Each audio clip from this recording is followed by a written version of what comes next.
Viewers, the Lok Sabha secretariat today banned certain words. Many in the opposition called it childish, foolish, hypocritical. All three of these words now banned by this current government, cannot be said in Parliament in the monsoon session. Only the government has of course come out and said can be said, but if an MP takes offence, these words would be expunged. Theoretically, they are banned from the floor of the House, both Lok Sabha and Rajya Sabha. One rape reported every 6 minutes 2 seconds in India. The word sexual harassment banned in Parliament. 341 netas have criminal cases against them. The word criminal banned in Parliament. 51,606 riots cases in India in the year 2020. The word danga banned in Parliament. 5,25,557 registered COVID deaths in India. The word COVID spreader banned in Parliament. India at 85th rank in World Corruption Index. The word corrupt banned in Parliament.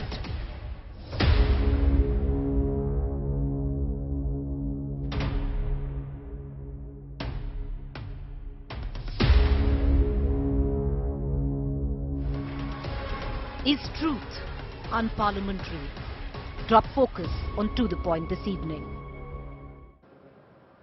You know, viewers, I'm going to continue to play the list of words because, like I said, it was rather shocking, stunning to say the least. Some of the words, sexual harassment is right now banned on the floor of the Parliament. One wonders how will the sexual harassment bill be discussed. This at a time where one rape is reported every 6 minutes 2 seconds in the country. The word sexual harassment is banned.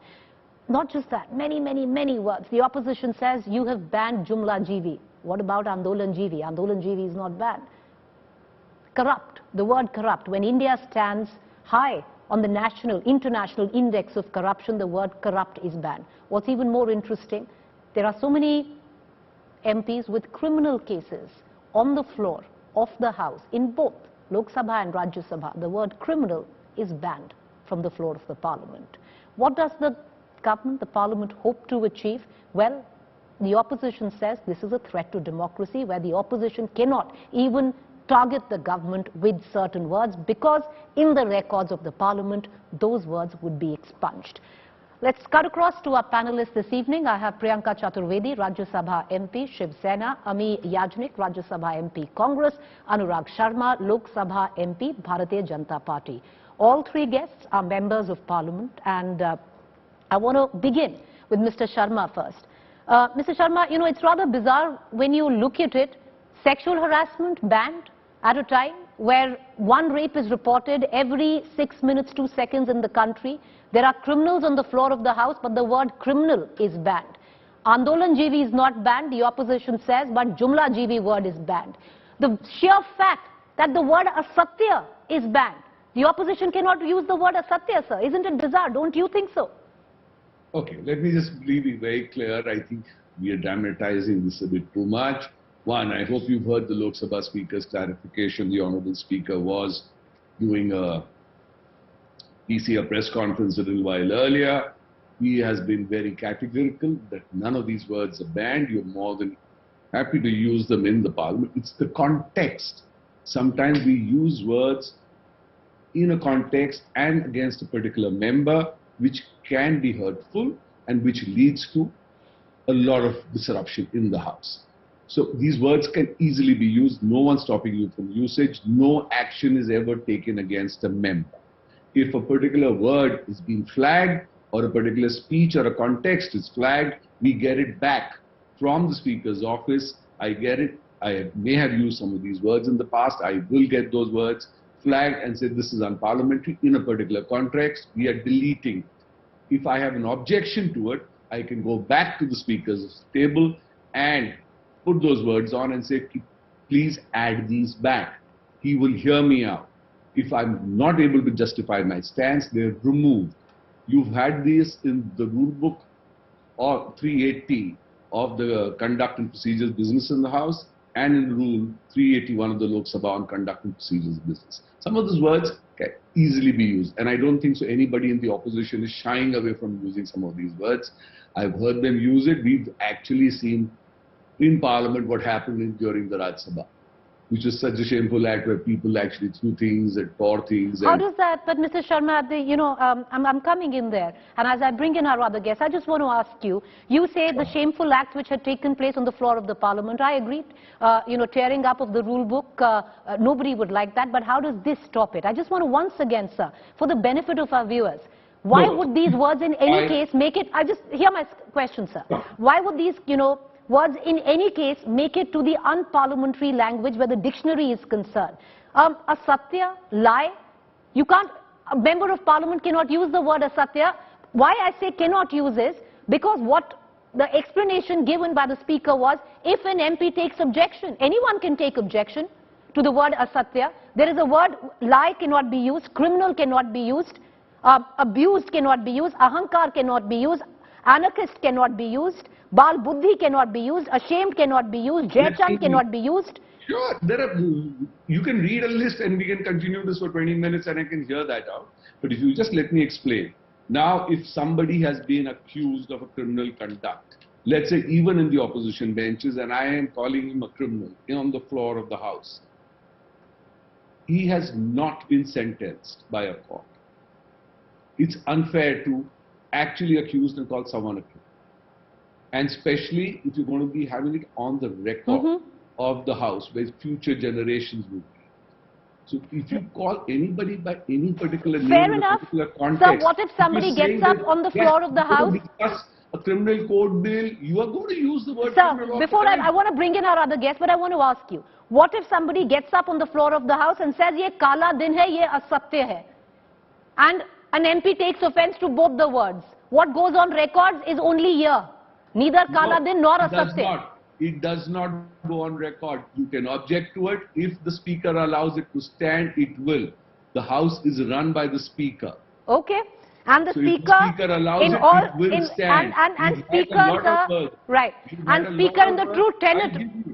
Sir, the speaker in the true tenet of the constitution and word needs to be impartial. I will bring in your co-panelists if you allow me at this point of time. Ami Ben Yajnik and Priyanka Chaturvedi both join us. Ms. Chaturvedi, we're just correcting our audio line, coming to you in a minute. But Ami Ben Yajnik, your BJP co-parliamentarian, says that the speaker will allow these words and it's only just put in as an advisory of sorts. I think that when a Suchi comes out and the Lok Sabha Honorable Speaker comes and says that, well, we are not banning these words, but this list is out and these words may not be used in the Parliament. I think somewhere the co-panelist here has to understand that this is a serious issue in a sense that why should there be a list of these kind of words? There is already a manner in which where parliamentarians have to speak and behave themselves in the Parliament, in the House. And every time there is some kind of a word like this that crops up and somebody takes an objection, the Honorable Speaker or the Honorable Chairman does object to it and the words are expunged.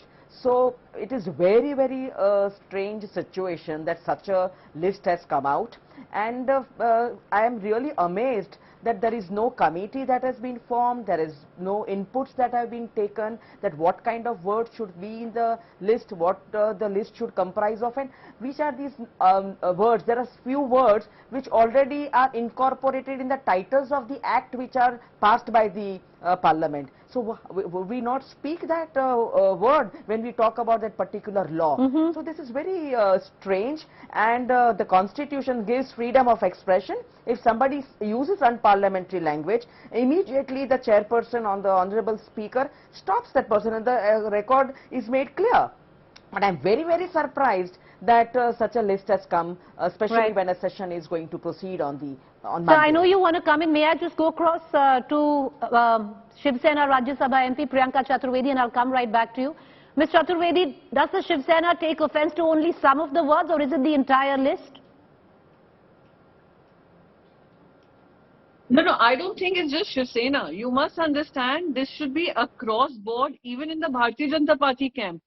Because the words like hypocrisy, words like dictatorial, words like lies, corrupt, criminal, have all become unparliamentary overnight. And that is what is the ridiculousness of it, that we could perhaps laugh at it, cry at it, or perhaps ask questions as to where are we heading as a democracy.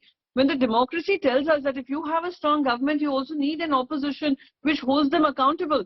By taking away these words and concluding them as unparliamentary, what you're doing is you're also taking away the right of the opposition to be able to hold this government to account. You are saying, no, no, we are not banning them, but we'll expunge them. Parliamentary records will, perhaps next time if I say, perhaps the data is fudged, the question that will appear in my parliamentary record is, perhaps the data is dashed. Now, what is someone who's reading my parliamentary speech supposed to understand? What was the remark I made? So this is absolutely ridiculous. You're playing with history, you're playing with democracy, and you're actually wanting to have the opposition to speak words that you choose or you want to put in their mouth.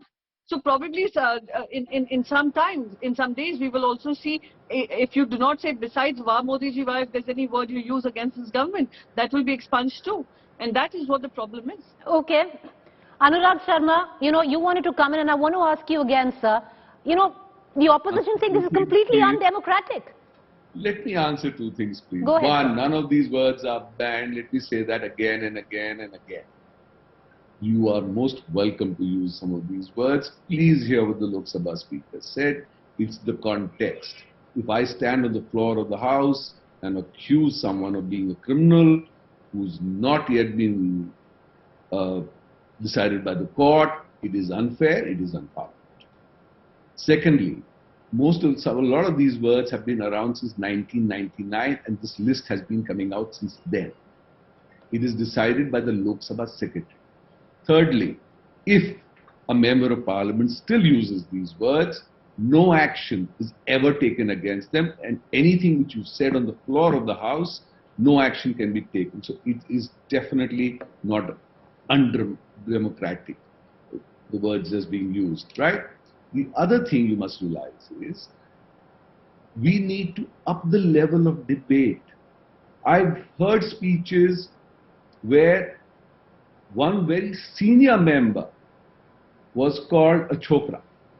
And in one of the meanest senses of the word, he was graceful enough to get up and answer the next day and answer it very well, and happens to be a very senior minister. Now, if you use words like this just to instigate someone so that the House proceedings are brought to a stop, it is unfortunate. Those words need to be expunged. So it's all about the context of the word. Like you said, sexual harassment. If you're going to discuss a bill on sexual harassment, everyone's going to use it. There is no stopping you. There is no action which is being taken against the member of parliament.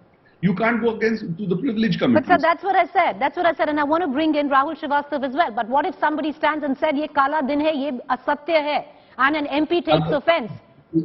And then it's what the is the context, man? If you've called a kala din for something which I have done, which is unfortunate, it may stand. But if I've done something right and you... But Mr. Sharma, I wish things were as impartial where Parliament is concerned, especially where you give it to the discretion of the Speaker. Many would suggest things were that impartial. The Speaker is always unbiased. Okay. Let's be. Speaker does not belong to one party, and this has been made by the Lok Sabha secretariat. And this is not the first time a list like this has come up. So many would suggest that's a utopian concept, but yes, in principle, I agree with you. May I bring in Rahul Srivastava as well? Sir, do stay with me. I want to bring in our National Affairs Editor, Rahul Srivastava, to also come in. Rahul Srivastava, is it much ado about nothing for someone who's followed Parliament over years, who's seen the BJP on the other side of the divide, that every time, especially on the floor of the Parliament, we've seen so many times when the UPA speakers used to get up, shame, shame, shame. That word is banned today. You see, Preeti, I don't know. You see, the whole outcry is a basic collective responsibility. I think this list was not born yesterday or today. The list has been around. It stems from the basic fact that the element of expunging has been around since 1954. That's the earliest origin. Now, where it originates is the rule number 380 of on rules and procedures and conduct of business that the speaker and the chairman have vested power to order expunction. Now, when it comes to expunction is the discretion of the speaker and the chairman.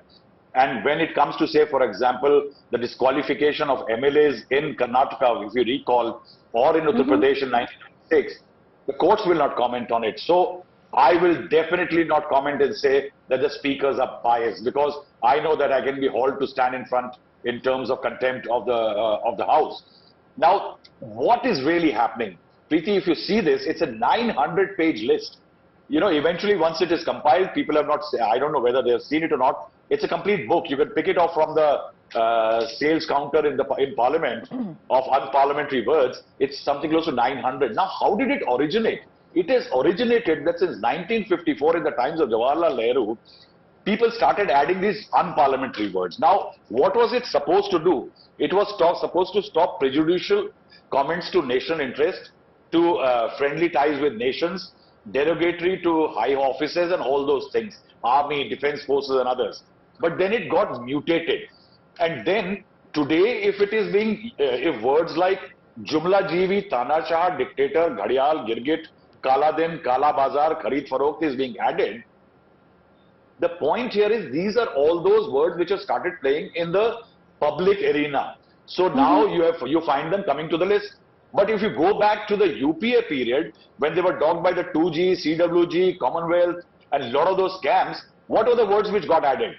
Dishonest. Dishonest is an expunged word in Lok Sabha on August 17, 2011.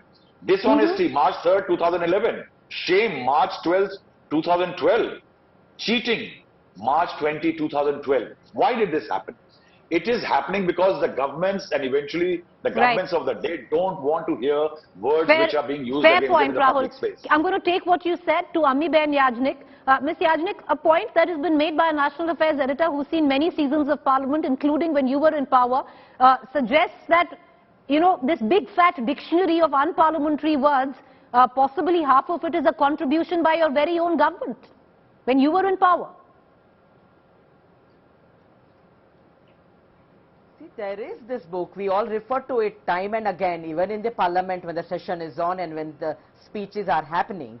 So there is no objection to this list, but this book, but the list which has come out today, if you see, most of these words are practically has become a common language for everybody. If I have to come and speak about a poor section of society, and if I have to say that unko satya bataya nahi ja raha hai, asatya bata ja raha hai, so when I cannot use that word. So I think the present ruling dispensation does not like words which have all the attributes to them. What kind of words have they brought in? If you see, you can have Andolan Jeevi, but you cannot have Jumla Jeevi. So this is selective, and I think the ruling dispensation, the BJP, is afraid of certain lingo. And that is why I think they have come up in such a rushed manner with all this language. But I would like to add one more thing, that the co-panelist who has come and said that the intention behind this list was to up the debate, and that was a very good point. If there was a list that would have come, a Suchi that would have come, that the parliament debate, the bill should be discussed, debated, and there should be deliberation, then everybody would have welcomed. But there is hardly any debating, there is hardly any discussion, everything is bulldozed. So I think that should have been the intention. And the Lok Sabha speaker should have come out with that kind of a Suchi, that yes, everyone will be heard, everything will be discussed, everything will be deliberated, everything will be debated, but that has not come. In fact, all these words if you see are, I think, looks like sometimes that somebody has sat with a mirror and looked at what has been hurled at them in the last several years. Priyanka Chaturvedi, the fact is your co-panelist, you know, your colleague MP, where BJP counterpart says this is not a banned list. These are words. It's a dictionary which already is there, and these are words which have just been added. It's much ado about nothing. You know, I'll give you a simple example. In the parliament during the budgetary speeches, I had used a word called misappropriation. I had the finance minister stand up and say she had a problem with the word, and that was expunged from the records. I want to understand, since when has misappropriation become an unparliamentary word? The word corrupt. The word corrupt was the basis of Bharatiya Janata Party's fight back in 2014 and formed the government that it has even in 2019 on the basis of one word, corrupt. That has become unparliamentary. So tomorrow, if they come forward and say that if we come forward and say that this reeks of corruption, someone will raise an objection and say corruption is an unparliamentary word. It should be removed. And that is the problem. That is the problem of this all. That you are reducing the narrative, you're reducing the language, you're reducing words to attack the government of the day on the basis of your whims and fancies. You know, it was the Prime Minister Modi, who used to, in the parliament use words like Andolan Jeevi. Suddenly, Jumla Jeevi is a big problem. You all have attacked Shri Uddhav Thackeray inside the parliament, saying that Maharashtra is the biggest COVID spreader. And now COVID spreader is an unparliamentary word. You all have used this to death.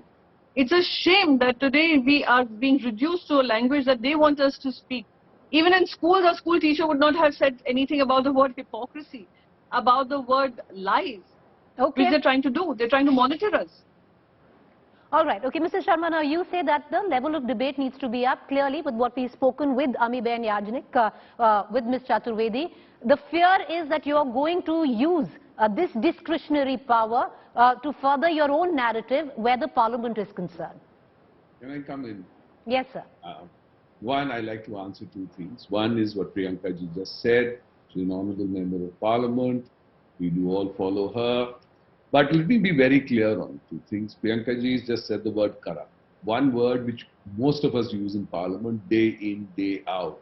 And unfortunately, it is used against the old ruling dispensation, so to speak. My using the word corrupt is not unparliamentary. It depends on how I use the word. It's the context of the word. So let's just put that debate to rest, please. None of these words are banned, so to speak. It's the context you use them and the accusation you make against someone. So once that is out, then you will up the level of debate. The second thing which they've said is that there is not enough time given. Now the Honorable MP just said it, but most of them sit on what is called the BAC, the Business Advisory Committee. Now when the meetings of the Business Advisory Committee takes place, enough time is given. And I'm happy to say this on record, one, that the Business Advisory Committee has invariably, at least where I sit in the Lok Sabha, given far more time to the opposition benches than we've got in the Treasury benches, including members who are represented by one single member from one single party.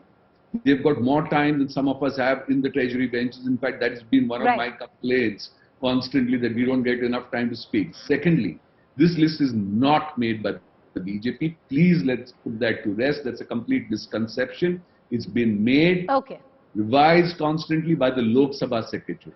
Right. If they need to take this up, you can easily take this up with the Lok Sabha Speaker. 30 seconds, Amiben Yajnik, then I'll close the show. Go ahead, ma'am. Yes, I think I never use the word time, and time is given to every party, but there is no scope for deliberation. As you saw what happened to the farm bills, they were bulldozed. Nobody was allowed to speak. Everyone wanted to speak, but the time is not the word I used. There is a systematic way in which they do not allow the parties to debate, deliberate or discuss on the bills. And we are not talking about the Business Advisory Committee here. All this is completely diversionary tactics, just as you are bringing the list to create a diversion. You do not want the parliament to behave like a parliament, and the current dispensation does not want to hear the opposition. I think there should be grace and dignity to even hear the opposition. I appreciate you all for joining us. Thank you there, all three panelists, and Rahul Srivastav, our National Affairs Editor. I wish we had more time. You would have gone back to him. With that, we end the show. You know, one thing is established, that this big fat dictionary is not just the doing of this current incumbent government. It's right from the times of the UPA. New words keep getting added. The narrative, especially wanting to be controlled by each dispensation, especially on the floor of the parliament.